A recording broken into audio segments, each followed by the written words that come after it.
অনেকে বলেন আজানের পরের দোয়ার মধ্যে ইন্নাকা লা তুখলিফুল মিয়াদ এটি বলা যাবে না, কারণ এটি হাদিস সম্মত নয়। চলুন আমরা একটু জেনে নিই।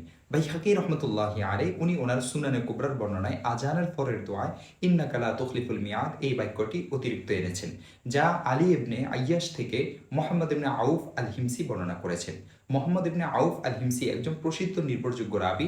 ইমাম নাসাই ও মাসলামা রহমতুল্লাহি আলাইহি বলেন তিনি সিকা নির্ভরযোগ্য। খাল্লাল রহমতুল্লাহি আলাইহি বলেন তার জামানায় তিনি ইমাম ও হাফেজে হাদিস ছিলেন।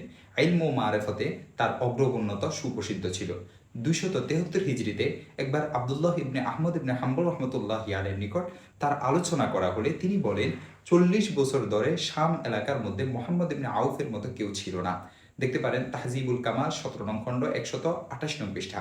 তার একটি বৈশিষ্ট্য ছিল তিনি হিমসবাসীর হাদিস সম্পর্কে খুব অবগত ছিলেন। ইবনে আদি রহমতুল্লাহি আলাইহি বলেন শামের শুদ্ধ অশুদ্ধ হাদিস সম্পর্কে তিনি সম্মুখ অবগত। আহমদ ইবনে উমাইর তিনি বলেন যার সম্পর্কে ইবনে আসাকির রহমতুল্লাহি আলাইহি বলেছেন তিনি তার জামানায় শামের শাইখ ছিলেন।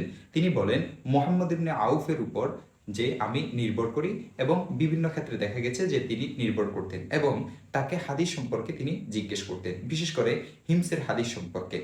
একবার ইয়াহিয়া ইবনে মাইন রহমতুল্লাহি আলাইহির কাছে শামবাসীর একটি হাদিস বর্ণনা করা হলে তিনি বলেন এই বর্ণনাটি এভাবে শুদ্ধ নয়।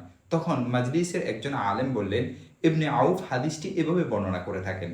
ইবনে মাইন রহমতুল্লাহি আলাইহি তখন বললেন ইবনে আউফ যদি এভাবে বর্ণনা করে থাকেন তাহলে এভাবে ঠিক আছে, কারণ ইবনে আউফ তার এলাকার হাদিস সম্পর্কে অধিক অবগত। তাহজিবুল কামাল 17 নং খণ্ড 128 নং পৃষ্ঠা দেখতে পারেন। আর সহিহ বুখারীর কোন নুসখায় ইন্নাকা লা তুখলিফুল মিয়াদ এই অতিরিক্ত অংশটি পাওয়া যায়। দেখুন আল মাকাসিদুল হাসানা 484 নং পৃষ্ঠা এবং ইরশাদুস সারি 2 নং খণ্ড 9 নং পৃষ্ঠা এবং ফাইজুল বারি 2 নং খণ্ড 214 নং পৃষ্ঠা।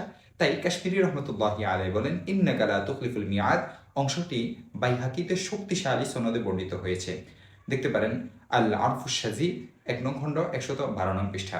এছাড়া বিভিন্ন হাদিস বিশারদগণ যেমন হাফেজ ইবনে হাজার রহমতুল্লাহি আলাইহি ফাথুল বারির 2 নং খণ্ড 95 নং পৃষ্ঠা এবং আইনি রহমতুল্লাহি আলাইহি উমদাতুল কারি 5 নং খণ্ড 123 নং পৃষ্ঠা এবং ইবনে আসলান আবু দাউদের ভাষ্যগ্রন্থে 3 নং খণ্ড 892 নং পৃষ্ঠা, সুয়ুতি রহমতুল্লাহি আলাইহি নাসাইর ভাষ্যগ্রন্থে 2 নং খণ্ড 27 নং পৃষ্ঠা, মোল্লা আলী কারি রহমতুল্লাহি আলাইহি মিরকাতুল মাফাতি 2 নং খণ্ড 331 নং পৃষ্ঠায় আরও অনেক কিতাবে আজানের পরের দোয়ায় উল্লেখ করার সময় সুনানে কুবরার এই অতিরিক্ত অংশটি উল্লেখ করেছেন, কিন্তু তাদের কেউ একে সাজ বলেননি।